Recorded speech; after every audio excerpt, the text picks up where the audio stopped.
2024ஆம் ஆண்டு வெளிநாட்டு வேலைவாய்ப்புகளுக்காக புலம்பெயர்ந்த இளைஞர்களின் எண்ணிக்கை 3 லட்சத்தை தாண்டியுள்ளதுடன் இந்த வருடம் டிசம்பர் மாதம் 13ஆம் தேதி வரை 3,162,000 பேர் வெளிநாட்டு தொழில் வாய்ப்புகளுக்காக புலம்பெயர்ந்துள்ளனர் என்று இலங்கை வெளிநாட்டு வேலைவாய்ப்பு பணியகம் தெரிவித்துள்ளது.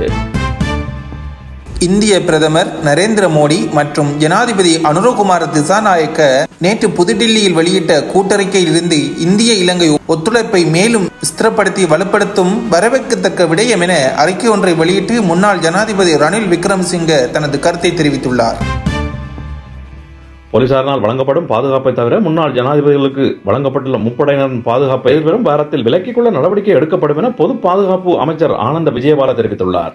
இன்றும் முன்னாள் ஜனாதிபதி மஹிந்த ராஜபக்சவிற்கு 60 போலீஸ் அதிகாரிகளும் 228 முப்படை அதிகாரிகளும் பாதுகாப்பு மற்றும் ஏனைய கடமைகளுக்காக ஈடுபடுத்தப்பட்டுள்ளனர்.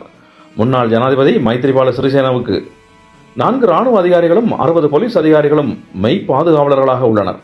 இன்றும் முன்னாள் ஜனாதிபதி கோட்டபாயவின் பாதுகாப்பிற்காக 188 முப்படையினரும் 22 போலீசாரும் வழங்கப்பட்டுள்ளனர்.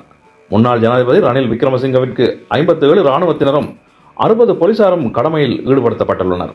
முன்னாள் ஜனாதிபதி சந்திரிகா பண்டாரநாயக்காவுக்கு 60 போலீஸ் உத்தியோகத்தர்களும் ஹேமா பிரேமதாசவுக்கு 10 போலீஸ் அதிகாரிகளும் பாதுகாப்புக்காக ஈடுபடுத்தப்பட்டுள்ளனர். இந்தியாவுக்கு உத்தியோகபூர்வ விஜயம் மேற்கொண்டுள்ள ஜனாதிபதி தன்னுடைய அடுத்த கட்டமாக இன்று காலை புத்த கயாவுக்கு சென்று சித்தார்த்த இளவரசர் ஞானம் பெற்ற இடத்தில் அமைந்துள்ள மகா விகாரை மற்றும் ஸ்ரீ மகா போதி என்பவற்றை தரிசித்து ஆசை பெற்றுள்ளார். ரஷ்யாவின் மாஸ்கோ அருகே அடுக்குமாடி குடியிருப்பு அருகே ஏற்பட்ட குண்டுவெடிப்பில் 2 பேர் பலியாகியுள்ளனர்.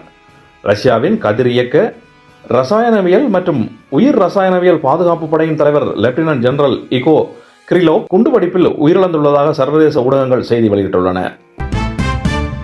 கெவிலியா மடுவ பிரதேசத்தில் அடாவடித்தனமான பிக்கு ஒருவர் விவசாயிகளின் காணியை அபகரித்து பயிர் செய்து வருவதுடன் அங்கு செல்லும் கால்நடைகளை சித்திரவதை செய்து விற்று வருவதாக இலங்கை தமிழரசு கட்சியின் நாடாளுமன்ற உறுப்பினர் இரா சாணக்கியன் குற்றம் சாட்டியுள்ளார். இன்று பாராளுமன்றத்தில் உரையாற்றும் போதே இந்த விடயத்தை அவர் தெரிவித்துள்ளார். பச்சத்தரை பிரச்சனை என்றது வடக்கு கிழக்கிலே இது மட்டக்களப்பு மாவட்டத்திலே மயிலத்தமடு என்ற பிரதேசம் மற்றும் குறித்து போட்டிருந்தாலும் கூட வடக்கு கிழக்கிலே இந்த மேய்ச்சல் தரை சம்பந்தமான பிரச்சனை எல்லா மாவட்டங்களிலும் இருக்கு. கடந்த காலத்திலே நீங்கள் பார்த்திருப்பீங்கள்.